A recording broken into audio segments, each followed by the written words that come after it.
Hey everybody, welcome to Fresh Out the Podcast, the only podcast featuring two suburban dads.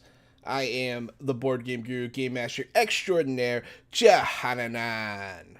And I'm the professional media and movie mastermind, the Funhouse, Drew Munhausen. This is episode 155 Jeez. of Fresh Out the Podcast, and we're just gonna get into it, John, because Get into it.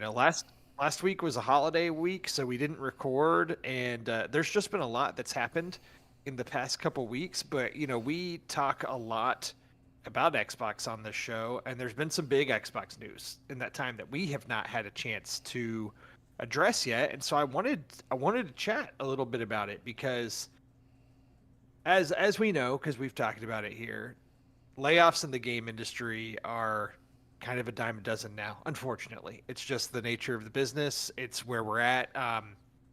Games cost so much to develop.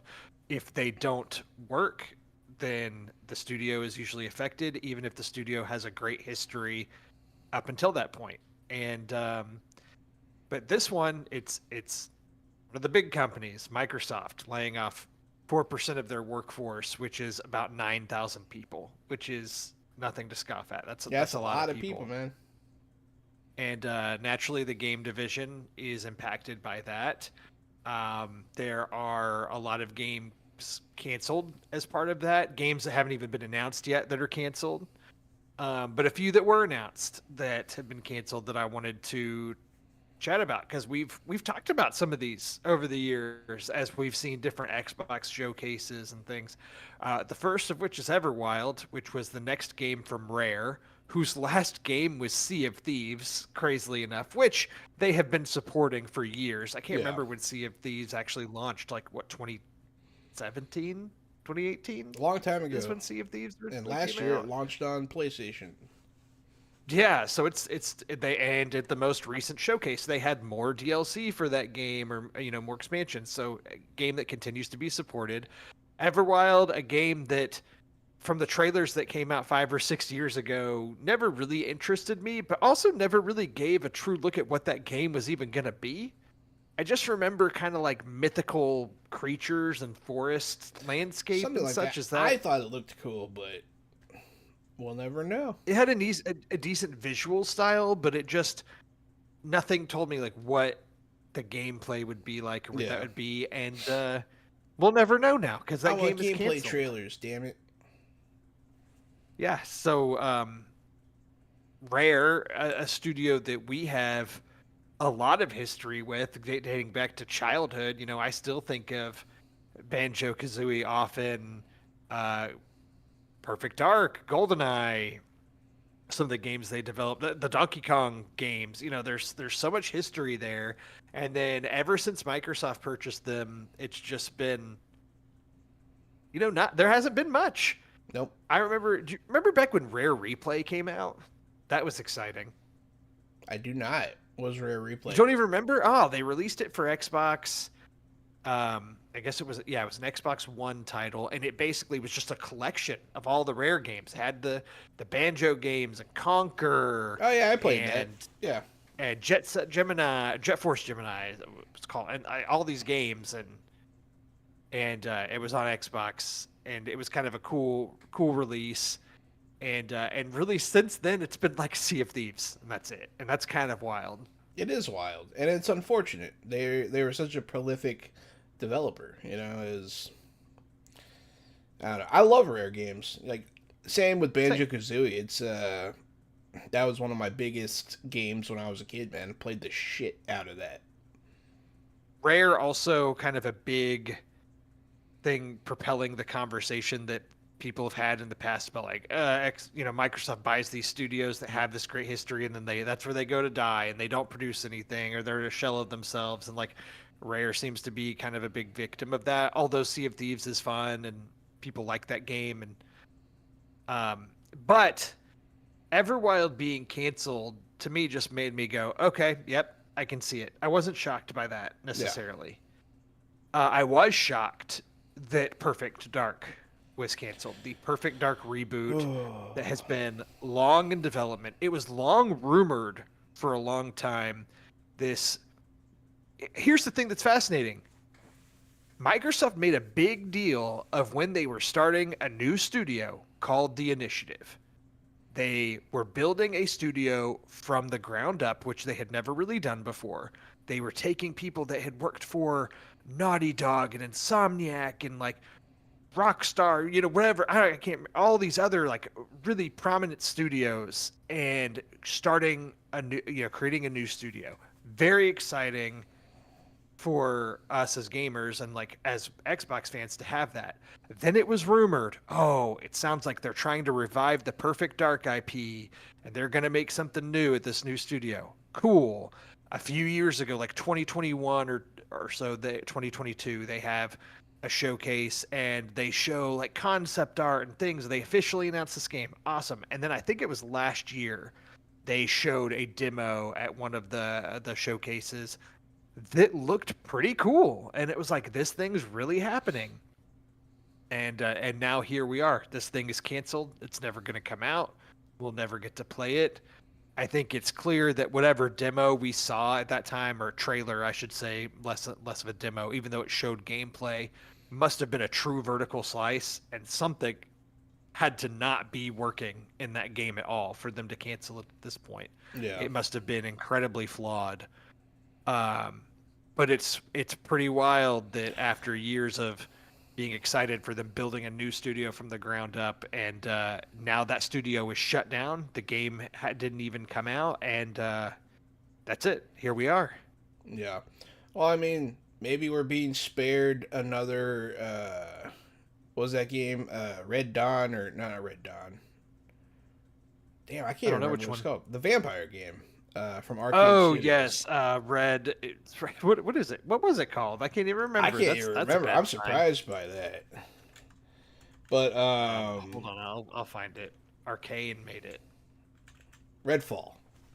Redfall, thank you. Redfall. Yeah, Redfall. I had to look it up. But yeah, yeah, maybe we're being spared another Redfall. That game was atrocious, and I feel like it really damaged people's faith in Xbox because they hyped the hell out of that game, and it was trash. I played it with friends, and like we were going through, killed some vampires. It was kind of cool. It could have been really good, but it was just trash.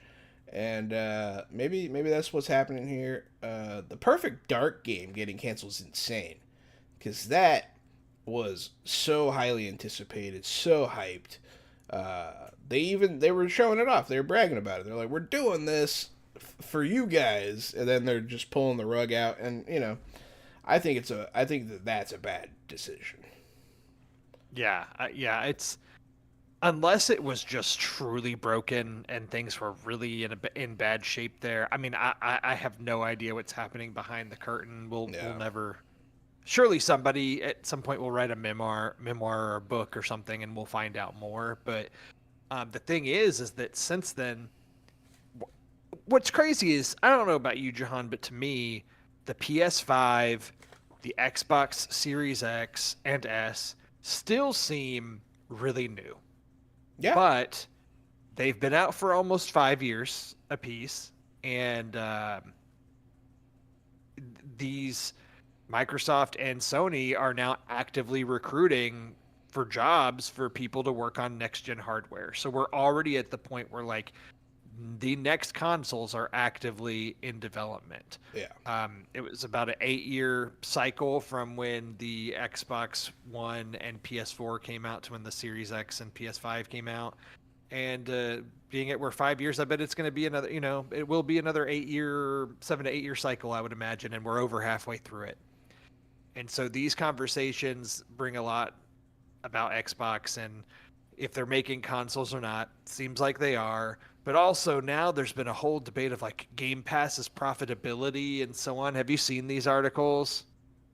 I saw that the guy from Arcade Studios talk shit about Game Pass, but other than that, I haven't really seen the figures of the profitability.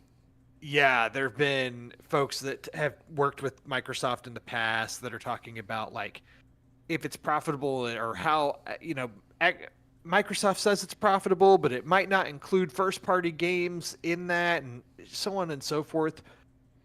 And here's the thing uh, that I think is like an interesting point. This I'm guilty of this with movie box office, right? We've hit a point where everything online is so accessible and transparent that like anybody can be a pundit, right? Like Yeah, I analyze the box office and make predictions in a way as if I'm a professional when I am not. And there are real professionals that make these types of estimates and predictions, but there's just thousands of people like me that analyze it and report on it, whether they're legitimate sources or not. And there's narratives that start about like, oh, this movie came out and it made some decent money at the box office, but it has to make this much to be profitable. So even though this did pretty well, it's not a success because it's, that yeah, was the narrative around Sinners. And Sinners has gone on to make really good money and be a huge critical success and a box office success. And so it's like people just need to stop. yes, And that's kind of where we're at with this Game Pass stuff too. Like at the end of the day, why are we as consumers concerned if it's profitable or not? We can subscribe, we get all these games, it's still a great deal for us. Why are we sitting here trying to like armchair analyze it? I don't understand. yeah. I mean, it's a great deal for us. I don't know what it's doing. the the The reason why I would think that we would care is because, as some of these people are pointing out, it could be messing up the game industry, and that could lead to long term like holes and in like our programming and things coming out. I mean, it could affect us, but at the same time, like it's good right now. I don't know.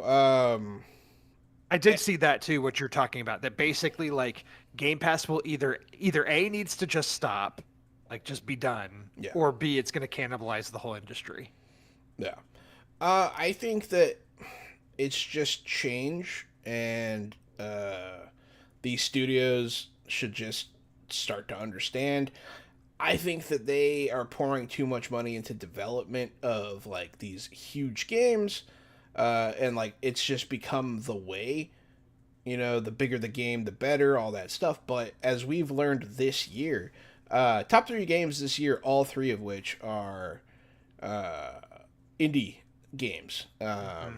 Expedition 33, Blueprints, and then the other. What's the other indie game that's really Is, good? that, is Oh, it the Altars? it's the Altars. Yeah, that's the one. Those three games have been like killing it critically. People are loving them. All of them are on Game Pass, I believe, and they're all indie games. And these studios, I think they're just whining because they can't throw money at this problem anymore. And Mm-hmm. because that's what they've been doing. They've been creating these bloated, huge teams of like these all-star developers, and they're trying to make the biggest open world maps. They tend to be pretty empty games. They that don't have any heart. You know what I mean? Like they're corporatizing art, and the end product just is heartless. And we as consumers, we as gamers, we're pretty discerning when it comes to that. I mean, unless the only game you play is Call of Duty, odds are you have somewhat decent eye for the kind of games you like, and you can feel the hollowness of some of these newer projects. And I think that that's the real problem. I think that they just need to, because Game Pass, I think, is a great deal for a lot of games. They get paid, they get a built-in player base. You know what I mean? Especially for like online games, you have a guaranteed set of people that are gonna try your game for at least a week or two. And if you can make an impression, you're there to stay, and that's a big deal for indie studios. I think that this just scares AAA studios, and I mean that makes sense. And it's worth noting is timely with all of this. There was a few articles that came out in the last day or two about Nintendo, who the Nintendo president has come out and said that like they're making the necessary investments for efficient development. Basically saying that even though the Switch 2 is here and it's more powerful and you can do bigger and more intensive games, that they have plans in place to basically make sure that their development timeline for games is not increasing dramatically, Yeah. and things like that. Like they're still planning to kind of keep the machine moving, which I think is smart, especially for Nintendo that has some things figured out and who know that they don't have to be all that flashy as long as the gameplay's there and it's a fun Yeah. concept. So, um, in this article, I'm looking at one from The Verge right now. They actually cite, Mario Kart World is open world now. Donkey Kong Bonanza is going to have this destructive element. These games are also retailing for higher prices. So like we're going to see stuff like that. But you know, still, maybe it sounds like they're not like drastically increasing the scale for all games in development, and they're going to keep, in Yeah. order to keep things just regularly coming out, which is important, especially for Nintendo and like for me who mostly plays my Switch for the Nintendo exclusives. Of course. So, I mean, so Nintendo's a great example in this conversation because I think there's Nintendo's people have been talking a lot of trash about Nintendo lately, and I think that the reason why people are willing to pay a higher price for their games, the reason why people are buying this expensive Switch too, look at the games Nintendo makes, right? On Xbox, PlayStation, you don't always know what you're gonna get. Like you're gonna be really excited for this game, but they're just propping up a shit game and trying to sell it to you. Nintendo doesn't do that. If it is a Mario game, if it is Donkey Kong, uh, if it is any first party, Zelda is the prime example. You are getting a amazing game, not just good. They're always amazing. They're always pushing the boundaries. They're always going to be award winning. They have that brand trust. You know what I mean? Like I trust that Nintendo is going to give me a good game, and people are willing to pay extra for certainty in this crap soaked landscape of shitty AAA titles that have no heart. And I think that that's worth looking at. I agree. And here's the thing with Nintendo. I was just playing my Switch 2 last night and played a little bit of Mario Kart. I'm kind of in a video game slump, admittedly. Like, I'm not really wanting to start any new big releases because I'm really excited for Donkey Kong Bonanza next week and kind of saving for that. And that's kind of the game I'm wanting to play right now. So just nothing's really striking me that I'm really excited about. But I played a little bit of Mario Kart last night, and then I played a little bit of Super Smash Brothers Ultimate. A game Nice. that came out in 2018, which is still fun. And then I played a little game called Super Metroid, a Super Nintendo game that came Yeah. out 31 years ago. And that's the thing that you get with Nintendo that you can't get other places. And also, worth noting, I have a Nintendo Switch Online account. They do this thing where every week they have like new goals or things you can do, like basically to earn points. And with the points, you can get little like icons for your, little stickers and icons for like your profile Yeah. on the Switch. And this week it was like play Super Metroid, you can get 50 points. Play Metroid Fusion on Game Boy Advance, you can get 50 points. And I was like, you know what? Very familiar with Super Metroid, played some Metroid games, but never played this one, which is considered a big classic. Went and played it for a little bit, and guess what? 31 years later, game holds up pretty well. And not only that, a game that can be pretty difficult. You can hold down both triggers on your Switch 2 controller, go back a few seconds if you mess up bad, and keep playing and have a great time with that Yeah. rewind feature. It's I very don't know. fun. There's just it's I'm starting to have like existential gamer crisis of like the big consoles, things just get more complicated, and there's Game Pass, and there's this, and there's layoffs, whatever. But like, I can play this nice new shiny Nintendo console I just got, and I can play a new Mario Kart game, and I can play a new Donkey Kong game, but I can also play this Super Metroid game that's like just the ultimate comfort food. I've been playing And maybe Star this Fox is what I need 64, to buddy. do from now on. I'm, Yeah, maybe this is what I just need to do now. yeah. No, Switch 2, yeah, it's still refreshing. I'm playing a few games on there right now that I'll talk about during Fresh Games, but yeah, it's a relief. You pick it up and you're playing good stuff, man. You know, it's just a guaranteed good time. And It is.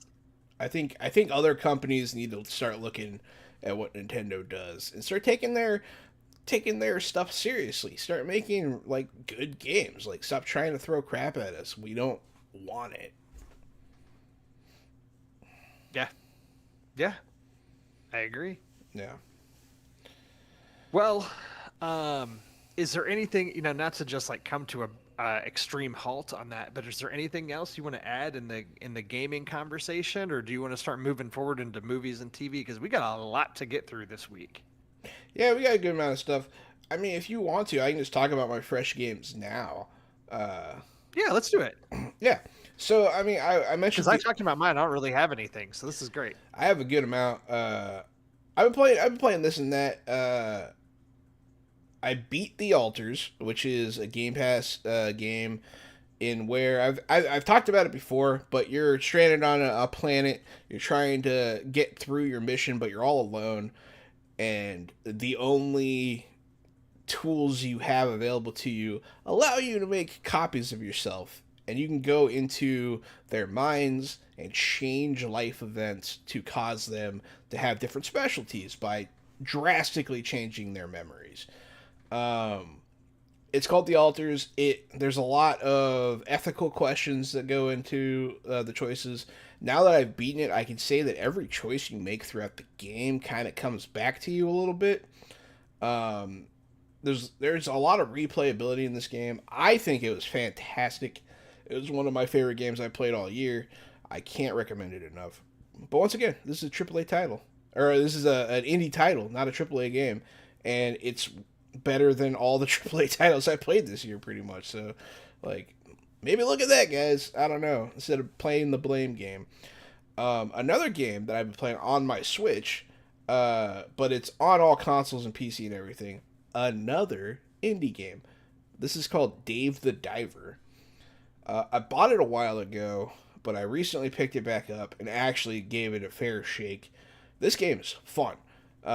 It's a retro style graphic game, so it's not like big graphics. It's like a pixelated style. They do it very well, though. The cutscenes with these pixelated characters are fantastic.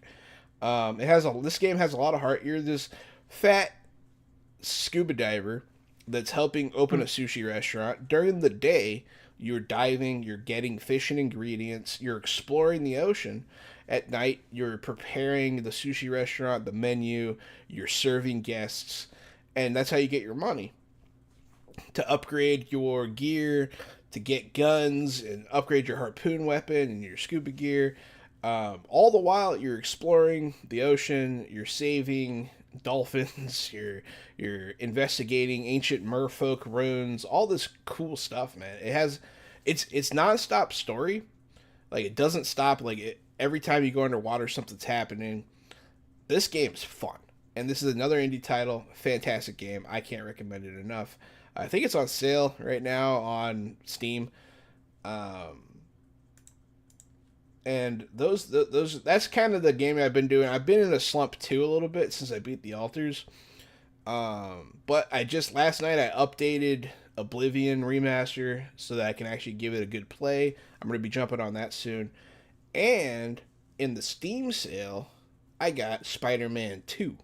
So we're going to be giving that a shot. You're going to be checking that out. Oh, nice. Great game. Yeah, I'm excited to hear what your thoughts are on that. I'm excited to play it. Assuming my computer handles it, because it didn't like something. I had to update my video drivers last night. The last game I played is also a remaster. It's called Warcraft. I don't know if you've heard of it, but yeah, this is the first Warcraft game.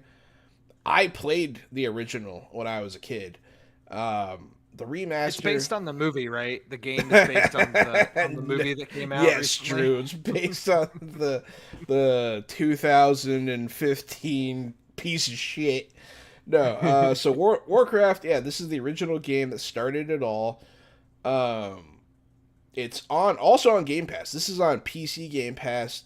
They have Warcraft, Warcraft 2 and 3 all available, all remastered, all for free on Game Pass right now. I started with the first one. I'm probably going to play the next two and just kind of see how it is. The first one, solid remaster. The game is definitely lacking because it's a very old game. It doesn't have all the bells and whistles that most RTSs have nowadays. But the remaster's good. The graphics are amazing, and you can push a button to make it revert to the old graphics whenever you want. You can just press it over, and you can toggle it on and off, and it's pretty cool. So those are the games I've been playing, and yeah, man, none of them are AAA titles. You know, like, I don't know what's going on, but yeah, I look forward to Bonanza at least. I do want to say this in regard to AAA titles, just something that came up today that I thought was funny. Today, so PS Plus, PlayStation has their PS Plus subscription service, and you can subscribe to different tiers. Depending on what tier you get, there are certain games that are added to it monthly, similar to Game Pass, but not quite as big or as in depth, and you're not getting new first party releases on there. It's more of just like it gives you a game library you can play around with, and they do add and remove games. That being said, they announced that this month they're going to be adding Cyberpunk 2077 to PlayStation Plus library, which is cool because like played that game on Xbox, really liked it. Been kind of wanting to replay it because I never played the expansion for it. And so I'm like, I played it on Xbox. Maybe I'll play it on PlayStation. I can re-earn the trophy, so on. But then I started thinking, and I thought it was quite funny that the Switch 2 just came out, right? And Cyberpunk is a big launch title for the Switch 2 because when it came out, it was unplayable on the Switch 1. Switch 1 could not handle Cyberpunk.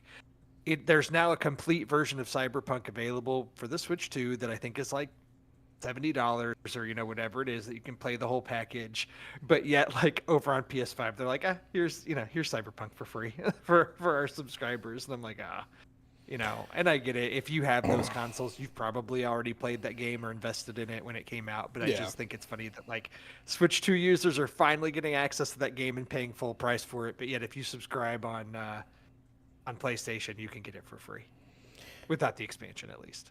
That's funny. Yeah, it's funny that, I mean, I guess they are different, but no one ever mentions that PlayStation, the PlayStation service is ruining the gaming industry, but I guess it is different.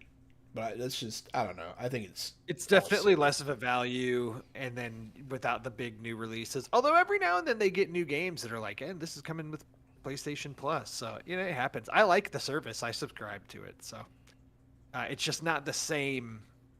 I don't look forward to the monthly releases the same way I do as with Xbox. I'll put it that way, with Game Pass. That's fair. But yeah, that's all for gaming this week. Hopefully I'll have more next week to talk about. Awesome.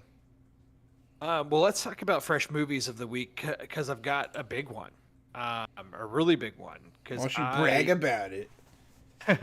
I looked up. As the slogan has been for the 2025 James Gunn directed Superman movie that is really kind of a reboot of DC's film slate. This is the start of DC Studios under James Gunn, Peter Safran. This is a movie that people have been really looking forward to. I was fortunate enough to get to see an early IMAX screening. And I've had some time now to sit through my thoughts, and John, I really, really liked it. Surprised at how much I liked it. I don't always do this, but I did read your review because I was super interested. And yeah, man, it sounded like you had a good time. This is, I'm excited. I don't want to be hyperbolic with it, and I've you can get me on the record. We did a YouTube about this too, so I've talked about it. But like, obviously a lot of people have nostalgia, extreme nostalgia for the Christopher Reeve Superman movies, especially the original that came out in 1978. And that movie is very good, and I like it. Certainly a product of its time. They were extremely limited technologically. Although for the time that movie had just like the most incredible effects people had ever seen. You watch it now, and of course it's very cheesy to see Christopher Lee Reeve, on a green screen flying, quote unquote flying. So there are always going to be people that are like, yeah, but the original. And other than that original, though, it's been a pretty mixed bag of Superman movies. A character who's notoriously difficult to portray on screen because he's a god. He's got all the powers. It's hard to get proper matchups with villains. It's a hard nut to crack. And I just think that James Gunn, somebody who I sometimes can get annoyed with in the media, but who always proves himself when it comes to directing these movies, that he's a fan of the material and he understands comic books and how to tell these stories. And I feel like he just made all the right decisions in how to set up this modern Superman story. And it's a lot of fun. There's definitely a little bit of Gunn there, the Guardians of the Galaxy type James Gunn that we know, with like some soundtrack beats and some stuff. But like, I feel like he reins it in a little bit, and this is a true Superman story. I was also nervous when they were announcing so many different characters in this movie that it's gonna like overtake the Superman of it all, and it doesn't. It's very well plotted. There is a lot going on. It's maybe even messy at times, but it's so much fun that it doesn't matter. And I'm willing to go on the record and say this is the best Superman movie that there's been. But not only that, period. This is probably like period. Yeah, I would say. Excellent. Again, it's like the Christopher Reeve Superman movies, there's one good one and three mixed to terrible ones. Like, to me, one is great, two is okay, three is bad, and four is an atrocity. Like, those movies are bad. Superman Returns is actually, I really like that movie and have an appreciation for it, and I rewatched it recently. I rewatched all these movies recently, so they're all fresh. And I like that one a lot. Man of Steel for me was really tough on a rewatch. It was just very slow. I don't know, that movie has just aged poorly to me. Not even from like a technology standpoint, whatever, but just the whole Zack Snyder of it all. Which actually, it's not as Snyder was not like a caricature of himself with the slow-mo and stuff yet at that time, as it became with like the Rebel Moon movies and stuff that's happened more recently. But there's things I like in that movie, but I actually liked Superman Returns more than Man of Steel. And then to me, this new one just blows them all away. So yeah, I'm willing to be on the hype train. I kind of did a tweet about the movie, and I kind of compared it as like, or put it in a category of post-COVID Superman or superhero movies in general, and this being like the best of those. And some people kind of called me out in the comments of like, well, that's kind of a weird distinction to make, and I get it, but here's where I'm at. It's like Avengers Endgame happened in 2019, and then we had Spider-Man Far From Home, and then it was like, and then the pandemic happened, and everything got delayed, and everybody's theater going habits changed. And there's just such a difference to me in the output, especially of superhero movies, from what was pre-COVID and what has been post-COVID. And post-COVID especially has been a little bit of a slog. Obviously, we've talked at length about the slump that Marvel's been in. Thunderbolts obviously was well received recently, so things are positive. Fantastic Four is about to come out, and I think everybody's excited for that, but it's been a mixed bag. There have been a few highlights of things. The Batman is very good. Across the Spider-Verse, the sequel to Into the Spider-Verse is very good. But like, as far as live action superhero movies go, like Superman might be my favorite of the kind of new era post-COVID, this slump that we're in. It's just like a shining beacon, and I really enjoyed it. That's exciting. There are going to be people that hear this and go see it and be like, man, I thought it was fine. and that is okay. I have But tickets for Saturday, buddy, and I will let you know. yeah, please do. Please, text me, but then we can save it for the show. But yeah, I really liked it. Also, that tweet that I did send out after the movie is probably the most viral I've ever had a tweet go. It had like over 2,000 likes Oh, and good. hundreds of retweets, and like I gained new followers out of it, which was nice. But the DC fandom is a little bit crazy, and so in the Yes. comments, I get a lot of people accusing me of being paid by Warner Brothers to share positive sentiment of the movie, which like I'm sure that Warner Brothers is really shelling out all the money to me to share my thoughts with my 300 and something odd followers Nobody on pays X. us jack shit. I would love it. Please pay Yeah, me it'd be to say. I will cool. say all the positive things about your movie. Yeah, we'll Pay me sell for it. out tomorrow. So you get the people that are like, either A, wow, great, awesome to hear positive review. B, oh, you're paid, what a loser.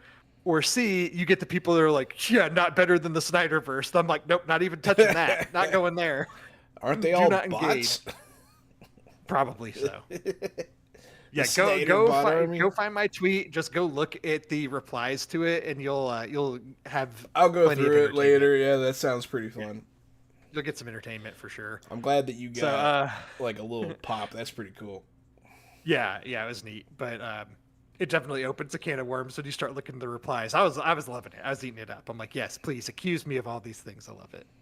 But yeah, so Superman, it comes out this weekend, and I recommend it. Go see it, and I'll be excited to get your thoughts on it, Jahan. And I might even go see it again. Who knows? My father wants to see it, and I'm like, you know what? Might have to go sit through it again and make sure that I'm not just, that I don't have rose-colored glasses on after my first viewing, which was an IMAX screening with good seats. I was just super invested and with a room full of fans. So I do admit that, but I think it was good. It was really, really good.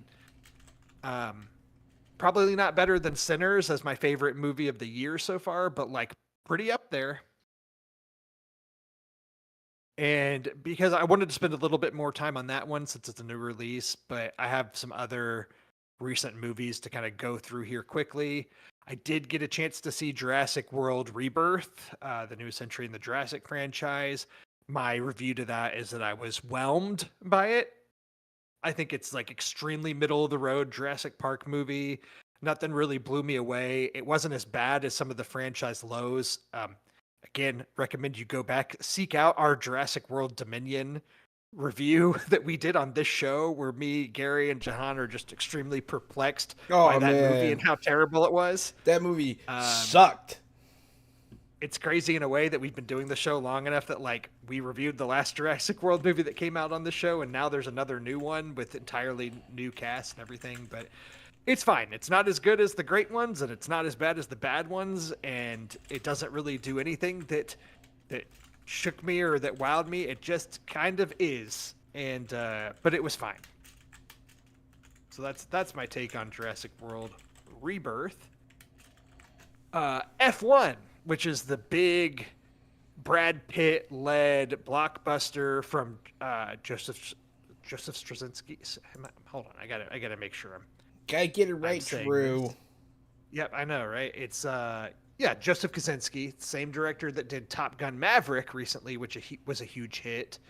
And this is like almost like a giant commercial for F1, the sport as a whole, but in a movie starring Brad Pitt. But it's awesome. Like it's a great time at the theater. Brad Pitt's performance is fine.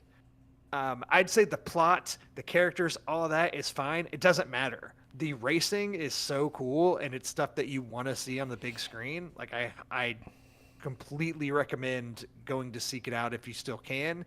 This will eventually end up on Apple TV Plus since they funded the movie, but it is best seen on the big screen. This has already become the most profitable movie that Apple has released since they started doing films. That makes sense.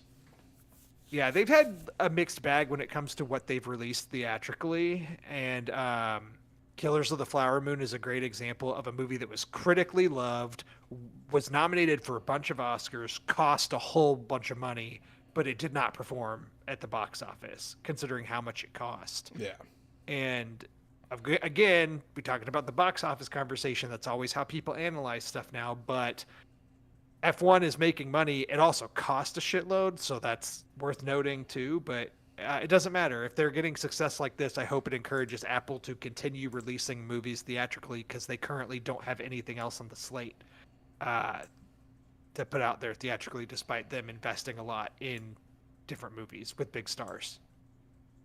But F1, pretty good movie, especially from like a technological standpoint and racing standpoint. It's worth it on that alone. I did take my daughter to go see Elio over the weekend, the newest Pixar release. Thought it was the peak of fine. You know, it's Pixar. It looks nice. It's sweet. It had some good themes, but this is for sure. If you remember our Pixar draft or tier, no, it was a tier ranking that we did before, right? That we did a while back of Pixar. Remember what I'm talking about? So yeah. Did we do Pixar? I think it was a Pixar ranking. Yeah, we of did all do releases. Pixar because I remember the Toy Stories being pretty big pulls for that. We categorized them as like A, B, and C tier, and then ranked them within that to do an overall Pixar ranking. I would say Elio would be C tier. Not to say that it's bad. It's just it's lesser Pixar. However, I will say my daughter loved it. She leaned over to me during the movie. It was like, "This is the best movie ever." So, you know, that's nice. I mean, if she liked it, then they must be doing something right. Right. That's what matters. The last thing I'll say is on Netflix, and I think everybody in the world has probably watched this at this point, which is the Poop Cruise. John, did you watch the Poop Cruise? I did watch the Poop Cruise. There have been a bunch of these coming out over the summer. Netflix has been doing these train wreck branded short documentaries. A lot of them are like an hour, you know, or less. This one I think is a little less than an hour, but yeah, the story of the Carnival Triumph that had an engine fire while they were en route back to port and were afloat at sea for like 4 to 5 days, and people had to poop in bags, and it was a terrible situation for everybody involved. I don't know if you remember. I was working in news at the time, so I remember clearly when this happened and everybody was paying attention to it. I'm really germophobic, so when a bunch of people get trapped on a cruise ship with feces, I know about it. Yeah. Okay. Nice. I'm an enthusiast, you might say. Yeah, I'm watching out. I'm trying to make sure I'm not one of them. The thing that shocked me the most of the documentary was hearing. I was like, surely this boat has just been decommissioned, and I'm like, nope. They spent millions of dollars renovating it, and it just started to set sail again back in 2019 as the Carnival Sunrise. So you can still go on the poop boat if you want to, but hopefully you won't have to deal with that situation. Man, it was an interesting documentary. It was kind of fun to relive this through people who were there. The diarrhea just started covering the floor, man. That's not fun for anybody. Oh, the worst was when they described everything that was coming out of the drains and the showers and everything because it was all overflowing. But then when the boat started getting pulled by tugboats and started going at an angle, so everything just it was so nasty. So nasty, dude. Yeah, that's the Poop Cruise on Netflix. I think everybody in the world has watched it. It was like #1, the most popular movie on the carousel for a while there on Netflix. So, yeah, Jahan and I partook. I did indeed. How do you pass up Poop Cruise? And also, isn't this a part of the same chain of documentaries on Netflix, like Woodstock '94 or whatever, and all that stuff? Well, I think they have done one on Netflix as well. There was an HBO series of documentaries. They did a Woodstock one. They've been doing these train wreck ones on Netflix. That kind of reminds me. They were doing all these sports ones that were called Untold, and they would do. They had one about like Johnny Manziel, or they had like all these different ones that they did. And now Trainwreck is just like exactly as it is. These situations that are just crazy, bizarre. There's one about like the that Toronto. I think it was a Toronto, like the Toronto mayor, whatever, that had like the cocaine addiction. They just Yeah, had yeah, one train about wreck mayor or something. Yeah, yeah, yeah. yeah. They've done stuff like that, and these things always end up in the top 10 on Netflix. Like people watch. It's just the most easy to watch, entertaining It's pure stuff spectacle, man. Pure that spectacle. Netflix thrives on now. It really does. It's the trash That's how TV of streaming. how they keep us between the literal years in between Stranger Things season is like, well, here's the poop cruise. Here you go. They know us so well. They do. Yeah, it was good stuff. I watched a movie. This is I believe it is a Amazon original movie. Yep. Uh, Yes, it is. I don't know if you've seen it, but I watched Heads of State. Have you seen this movie? I have not. I'm aware of it. I I'm actually started it surprised. one night. I started it because you know me. I like John Cena. And I saw the whole opening scene with the tomatoes and all that, and like kind of introducing the movie. But that's all I got through, and then it was sleep time for me. But I do kind of want to watch this, depending on what you're about to say about it. So John Cena is the president of the United States. I Okay. did enjoy that he was an actor previously. He was He did, previously like, an these big- actor. Kind He's of like, these like Stallone-esque franchises or like Predator. Kind of like he's like an Arnold Schwarzenegger figure. pretty much he's like an Arnold Schwarzenegger, becomes president of the United States. Um, he plays opposite Idris Elba, who's the prime minister.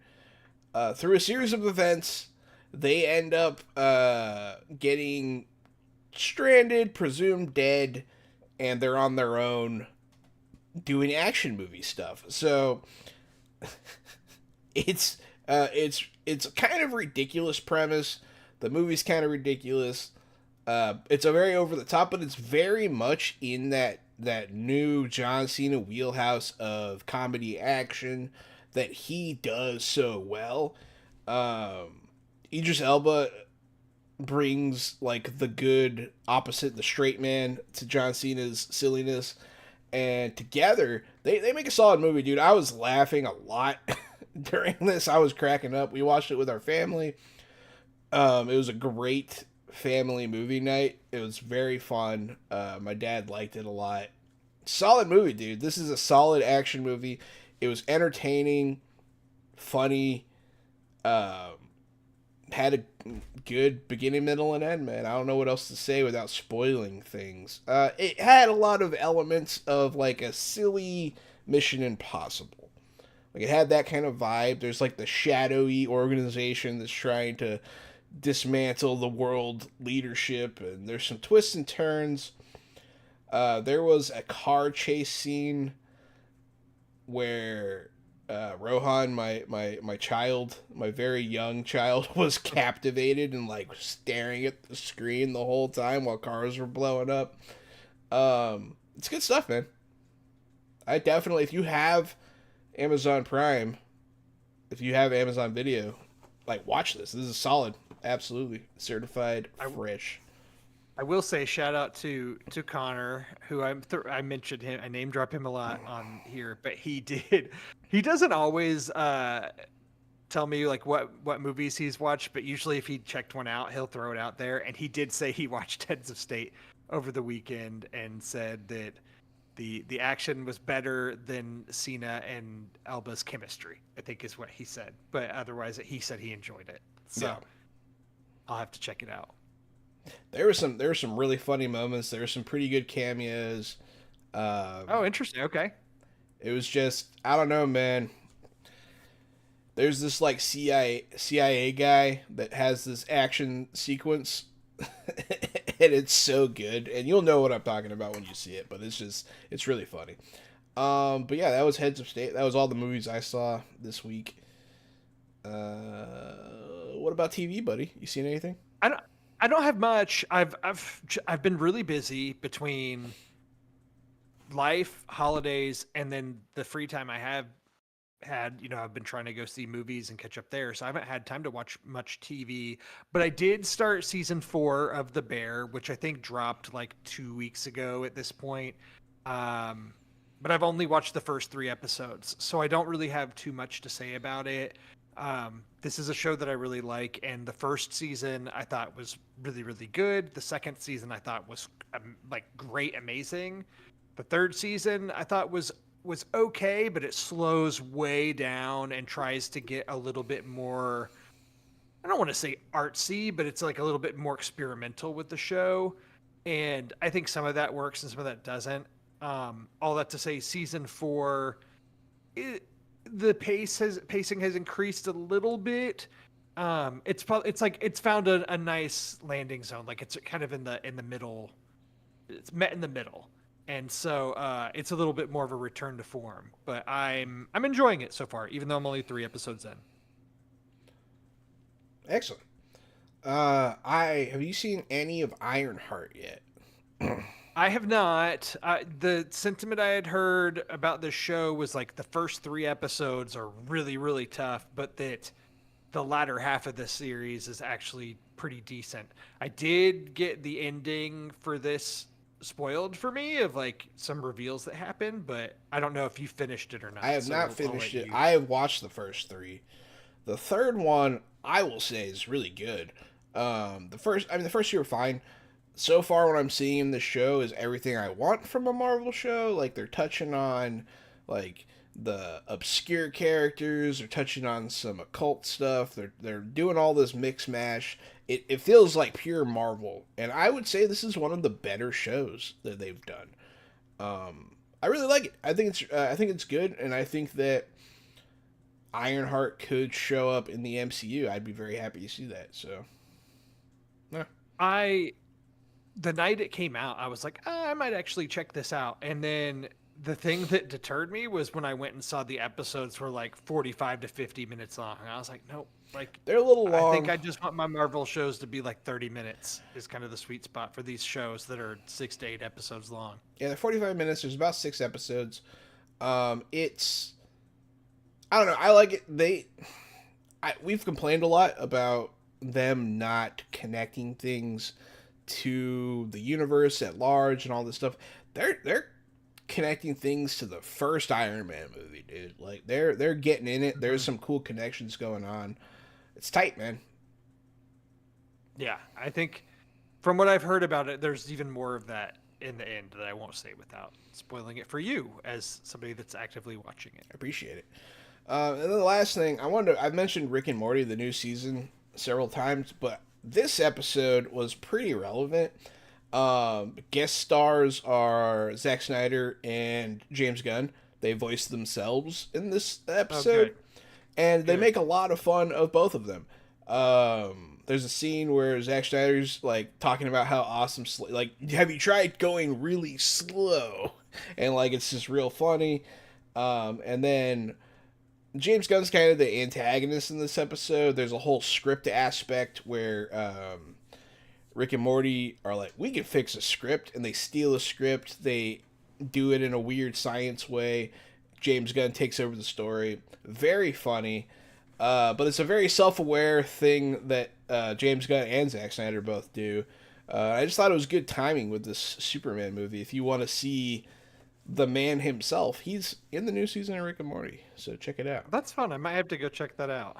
Yeah, it's the most whatever episode dropped this Sunday is the one that they are. Do they put the new episodes on HBO Max? My understanding, So call it HBO Max now and not Max because it's officially as of today it's HBO Max again. So stupid. God. I want to email them the episode we did about talking about how stupid it was they were changing to Max, and then maybe they'll hire us because we've been doing this show long enough to see a streaming service change do its rebranding and then rebrand back to what it was before. Yeah, that's crazy. No, so I think that they only do them live on Adult Swim, and then they're gonna release the whole season once it's done. Gotcha. But I've been watching, so yep. Okay, fair enough. Hey everybody, that seems like it's it. We're gonna be doing our fresh picks of the week now, so get ready. What about you, Drew? What do you got? That was bad. That was a bad segment intro. I It's okay. No, it's fine. Okay. I mean, mine's obvious. I think my fresh pick of the week is Superman. Okay. Go see Superman. It's really good. I already It's got my an tickets, easy pick for me. baby. My fresh pick of the week, I'm gonna have to say, is Dave the Diver. I've been eating that game. I've been eating it. It's been filling me up, and I've been liking it. So, check out the many years old indie title, Dave the Diver, because we keep it I'm fresh. I'm gonna put you on the spot here. Yeah. Before we say our goodbyes. You know, this is our first episode that we've done of July, and that means that we're officially a little over halfway through 2025 now. Yeah. So, what if you had to give your one favorite movie, favorite TV show, and favorite game of 2025 so far at the midway point? What would you pick? And if it helps you, I think I can do mine, and I can say mine first. My best movie, probably Sinners. So Which we far, share. Sinners would be my favorite movie as well. I have not seen Superman yet. Keep that in mind. But Sinners, I don't see anything really taking that one down.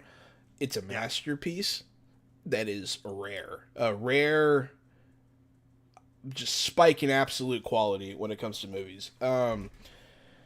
Video games. Favorite so far is either this was going an to easy be pick for me too. it's either going to be Expedition 33 or The Alters. Um, if push comes to shove, I would say Expedition 33. It's probably going to be Game of the Year, and it's very good. Yeah, that would be my pick as well. So we share picks so far. Fresh TV is where we'll probably differ. If TV's been weird this year, it's hard for me to keep track of what I've actually seen. So far, I was very excited for the new season of Rick and Morty, and I have not been disappointed. So I'm going to go with Rick and Morty because I'm part of that terrible fandom. So It's hilarious. Appreciate your self-awareness. I'm probably going with, if it's not, I'm not going to say White Lotus because it's the third season of White Lotus. Even though I love that show, I think I'm going to say The Studio on Apple TV Plus. that looks so good. I do need to watch that. Yeah, the Seth Rogen led show. I really enjoyed it, and I still think about it very fondly. So I think that's probably my favorite show of the year so far. Yeah, Rick and Morty so far is my favorite, but the new season of Dan to Dan just dropped, and that anime is fantastic, and so I'm excited for that. So that might change soon. Yeah. But yeah, no, good. That was good. I like that. Yeah, sorry to put you on the spot, but I was curious. It's okay. I thrive under pressure. Hey everybody, that's a lie. I don't thrive under pressure. But thank you for watching. Thank you for listening. Thank you for being a part of the Fresh Out the Podcast verse. I have been the board game guru, game master extraordinaire, Jahananan. And I'm the professional media and movie mastermind, the Funhouse, Drew Munhausen. And thank you for listening to episode 155 of Fresh Out the Podcast. Stay fresh.